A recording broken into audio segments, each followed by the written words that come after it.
Welcome back everybody to the No Dust No Worries Rogue ladder climb. So we are going to hop straight back into laddering. Last game we got a couple of pretty strong wins. We picked up a couple of really good cards. I'm really happy with where the deck is at the moment. And we will just continue going. Just to reiterate, the concept behind this series is to open a blank rogue account, use the packs that are given, use the gold that are given, and see how far we can go. But I have set a limitation to myself. I'm not using epics, I'm not using legendaries, I'm not using adventures, because those are expensive and new players. Therefore this is a series I intend for new players who like card games but maybe don't have a lot of time with Hearthstone. New players can engage with and really see how far they can go. Okay, warrior, rank 18 warrior. What am I thinking? This is Slam Bash. This is either Slam Bash or Control. No one's playing Patron anymore, although Patron is still fairly strong. In my opinion, Patron can be good with. I would put something like Rampage. So where previously you had Warsong Commander, which got nerfed, I would put something like Rampage in charge. For the life binder. So I'll put, yeah, it's a dragon. Okay. Dragon warrior. Okay, should I swing this turn? No. Yeah, so patron, I think I would put in something like Rampage to buff the patron's health, something like Charge to give to once again re-enable the charge combos, because Charge does the same thing as Warsong Commander for one card. It just that's a very awkward term for me. It just doesn't apply it to a board full of patrons, which is good. I think that it's a more specific card, it's a more targeted card. You choose to put it in your deck because you choose to have a charging big minion or a few charging big minions as a win condition. That makes sense to me, but Warsong Commander in its original state doesn't make sense to me. This is excellent. Once again, Darkhind comes to the rescue. So if you're wondering how I'm picking the upgrades to my deck, when you're starting out and just building a basic deck, you really just want to follow like arena rules, and these are arena rules I learned for myself. Obviously they're not new or anything like that, but you want to pick the minions with the highest value, though you want to pick the cards with the highest impact on the board, things like that. I think I just developed, because anything I play now dies to the Despite. Do I want to though? Do I want to play something into Despite to force him to swing? Because this is really slow. Yeah, let's tax his second Despite. Because if I just do this, he can develop like so many things. He could play Patron. He can still play Patron, clear my Gnomish and get a second Patron. But I just don't want to have him. I just don't want him having that in hand for whatever else I play after. I think with warrior weapons, you just got to take it. You know they're going to deal a ton of. You know they're going to get a ton of value. Just got to let them get the value, and letting him get the value on something like a Gnomish is fine, because Gnomish has already drawn me a card, and that was perfect. He wasn't able to do anything else that turn. He just armored up, which is really strange. Is this like a dragon control something strange warrior? It's really weird to me. I wonder if a dragon warrior runs less removal than a usual warrior. The most annoying thing about warriors is that they have weapons which usually kill 2 minions for 1. If you have Gorehowl, it does up to 7 minions for 1. For 1 card, that is.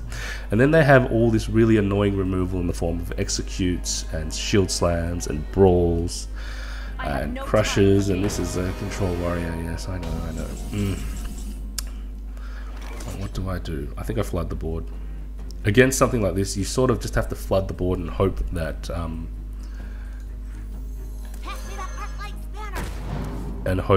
it doesn't steal your. Do I save this for value later? Yeah, I do. Yeah, I do. And I'm just gonna go in. So again, reiterating the Death Rattle fact. Death Rattle minions, the controller of the Death Rattle minions usually wants them to die. So you usually don't need to kill them for him. You don't need to clear them, because the controller will trigger the Death Rattle for you. Twilight Guardian warrior deck. Interesting. Okay, so you're gonna try and get value. Interesting. I like that. I like that.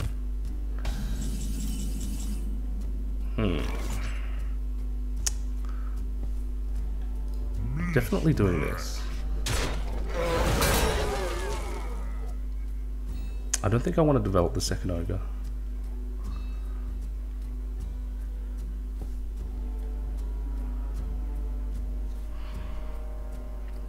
So a weapon deadly. Weapon deadly will clear the Sylvanas. No, what am I saying? I'm not even taking my own advice. Let's just what should I do? Yeah, I should go face.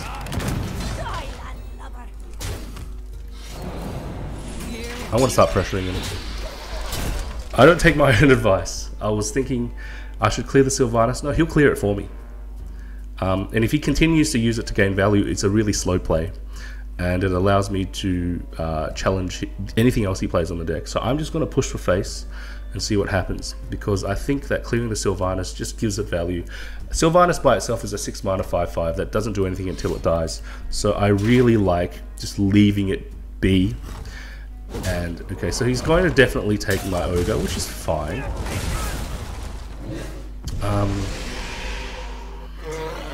It's fine.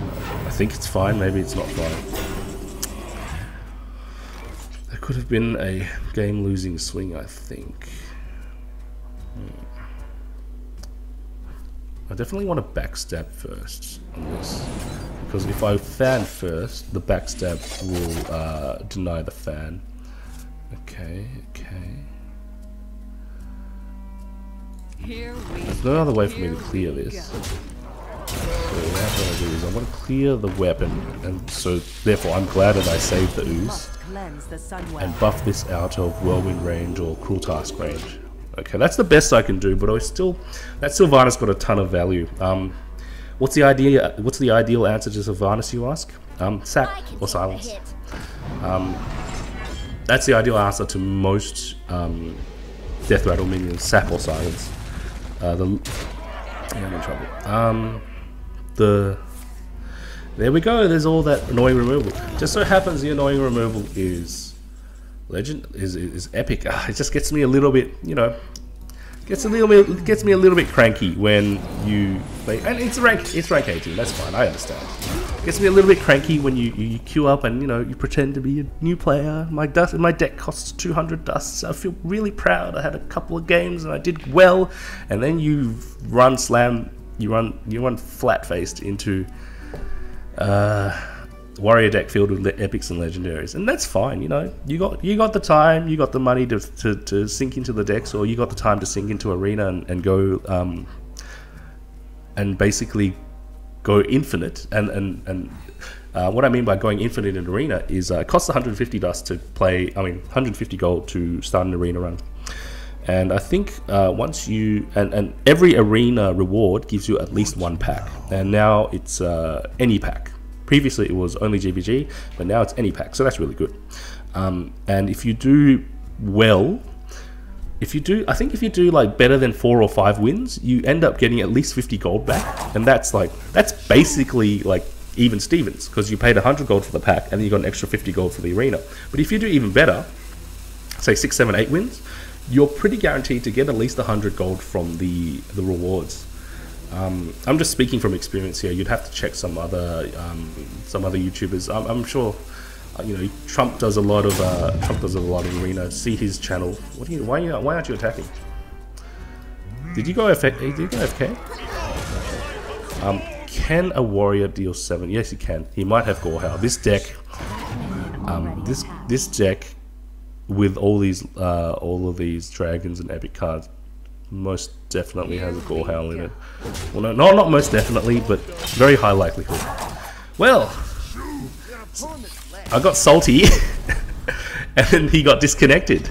Is that karma, or is it just like, whatever? I'll take it. We record another win, although we probably shouldn't have. And we got another pack. I think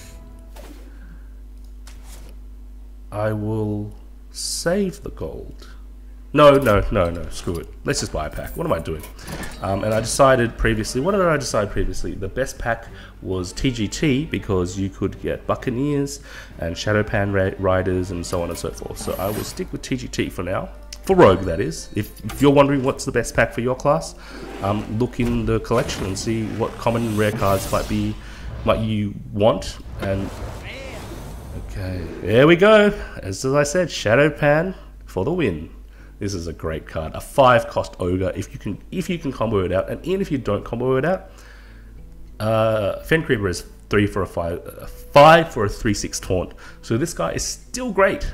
Do I want Silent Knight? Let me think about it. Anyway, let's hop into the collection manager and think about what we might do. I'm definitely putting the Shadowpan, and I will think about the Silent Knight. The Snowball is not bad either, actually, but I don't think it's quite fast enough for Rogue. Let's see. Pardon me, my cat is annoying me. Let's hope she doesn't deal too much damage. Shadowpan. What am I going to get rid of for Shadowpan? I think Stormpike is very good, actually. I really like Stormpike. But yeah, you know, this is a really high value. Stormpike is pretty good value. It's really fast, but the value isn't great, but it's fast. And for Rogue, fast is good. But Shadowpan's value is insane, especially if you can combo it out. But having 3 ogres in a deck might be a little too slow. But I'm not gonna do anything now. If ideally, I would replace one of the ogres with a Stormwind, the chargy one. Let me see. Yeah, this one, Argent Commander, or Sky Golem. Sky Golem's a little slow, or a Sunwalker. Yeah, that's probably what I'd do if I had the dust for it, but obviously I don't. And let's look at Silent Knight. Silent Knight. I think I'm going to leave it out. It's a really slow card. It works well with buffs. But Rogue, my deck doesn't really run any buffs. It could work well with something like Cold Blood. This Divine Shield works really well with any sort of attack buffs. And like, I don't want a 3-cost minion that is best buffed by another 3-cost minion. Shattered Sun works great when you have minions that come beforehand and you can buff on your turn, and it's like a tempo play. Having a 3-cost card that is good to be buffed isn't that great. So I'm going to leave the Silent Knight out for now. Let me know what you guys think. So we're going to increase the cost of our deck by another 40. So once again, I will disappear into the YouTube vortex and make some deck list changes. Alright, I have returned, and we are going to hop right back into the ladder and see how much further we can get today. Maybe do one, maybe 2 more games and see how much further we can get with our 240 cost deck. And see if we can get some win streaks going. That'd be great. Okay. Okay. Storm Rage. This is a fine start. I go second though. I mean, I go first though, so probably don't want Deadly. Deadly. It's very deceptive to see a card like Deadly and say, oh, it's only 1 cost. I'll keep it, but it's actually a 3-cost card because to weapon up Deadly costs 3 mana. I mean, that's like simple. Costs 2 to weapon up and 1 to Deadly. And Deadly only costs 1 when you already have a weapon ready. And what is the likelihood of you getting a weapon ready on turn 1? By turn, the earliest you can get a weapon ready is turn 2. And I should have thought about whether I should get a weapon ready there, but I don't think. I was too busy talking. My apologies. I should have played Bloodsail because it challenges these 2 better. Because what he can do now is hero power this, or he can run one of these in and this hero power. Better to hero power this though, because he'll take less damage. What is this? Okay, Death Lord. That's fine. I can sap that. And I think I probably will sap that, just to slow him. Do I need to sap that? It gets value off my ooze. I think I will sap that, especially given that he coined it out. Whenever an opponent coins or innovates something out, think very strongly about sapping it, because it means he spent a lot of resources to get that out. And he can play it again this turn, but those resources are spent, and he's spending 2 turns doing the same thing. And you get another turn too. There we go. That's excellent. So now I can develop this. I think I will backstab. I don't think I'll run the ooze in though. I will backstab. I'll preemptively backstab because backstab only works against an undamaged minion. He's most definitely going to run it into one of my things this turn. So by backstabbing, I sneak in that 2 damage, because if I wait to backstab, I won't be able to because it'll be injured. And this is a druid, not a... Interesting deck. I like this deck concept. Interesting deck. Do I play the Squire, Attend Me, or the Senjin? I think I play the Senjin, because the Senjin challenges both of these. Squire summons a 2/2, which is killed by either one of these. Although the Squire itself is not challenged by either of these. I think actually, having thought about it, I think the Squire play is better, because the main body of the Silverhand Knight can't be challenged by any of these. Whereas just playing the Senjin is a little too defensive, is a little too... I float 1 mana crystal, which is generally not a good idea. You shouldn't play... You should try to play out all your mana crystals unless you have a very good reason not to.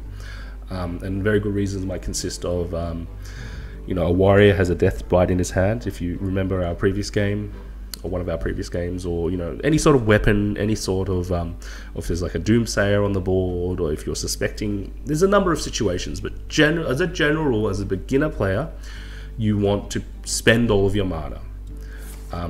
Especially if all of your mana can be spent using playing minions. Okay, and this is actually really good because playing the Squire allows me to play Senjin Weapon Up here, and Senjin Weapon Up is great because I can clear one of these little sapling things basically for free. It costs me 1 health, but he can't get past the Senjin, which means that my Squire is protected. The Druid hero power does not go through Taunt. The only hero power that does go through Taunt is Mage, and obviously Hunter as well, but Hunter is not targetable. It always goes face, much like Huffer. Okay, that's not too bad. That's not too bad. Okay, interesting. I think I have to go for the Shadow Pan play because, as I've said before, card draw. The later you play it, the better, because it's more likely that you draw something that you... More likely that what you draw, you can also play. Hit, no. I will clear the Wailing. And I will swing, because it's not likely I'm going to use all my mana. Hopefully, if I'm lucky, these ogres will run into my 5 cost, my cheapo ogre, and by doing that, actually, it increases the chances of them running into my cheapo ogre. So I wonder what he's planning. Okay, it's a Wailing Souls deck. I like it. I like the gumption. I like people trying different things on the ladder.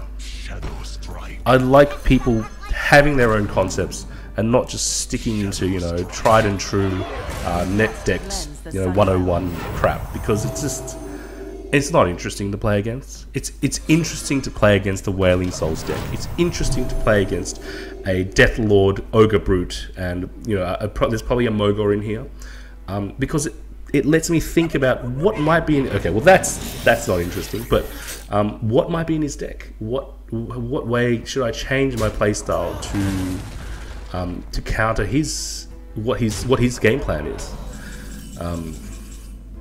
But, you know, I can't blame him. You got a Dr. Boom, you put a Dr. Boom in your deck. Are you stupid? Of course you put a Dr. Boom in your deck. I can't afford to take the damage. Shadow Strike. Don't think I'm gonna win this.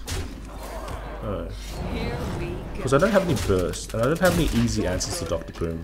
And this is one of the things that I will discuss at quite some length during these videos.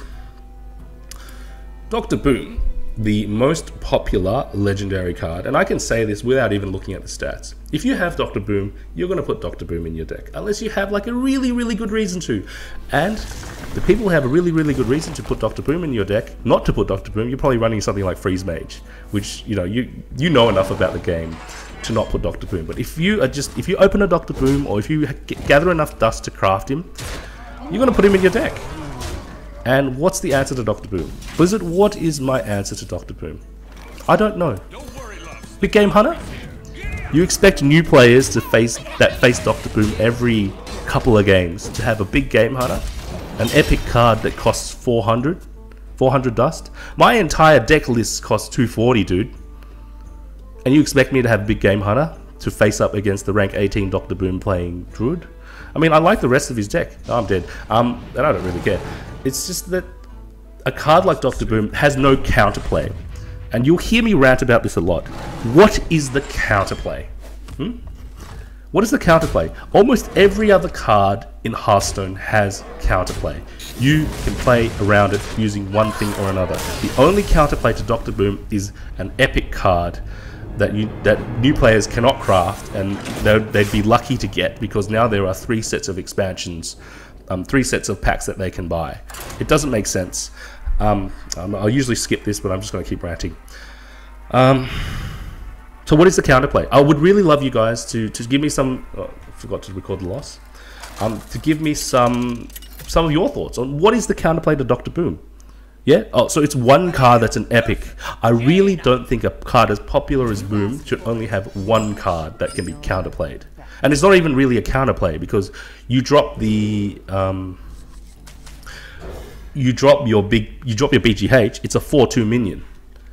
The Boom bots still trade into it very cleanly and deal 2 damage either to your face or to the rest of your board. So it's not even a clean answer. What is the clean answer?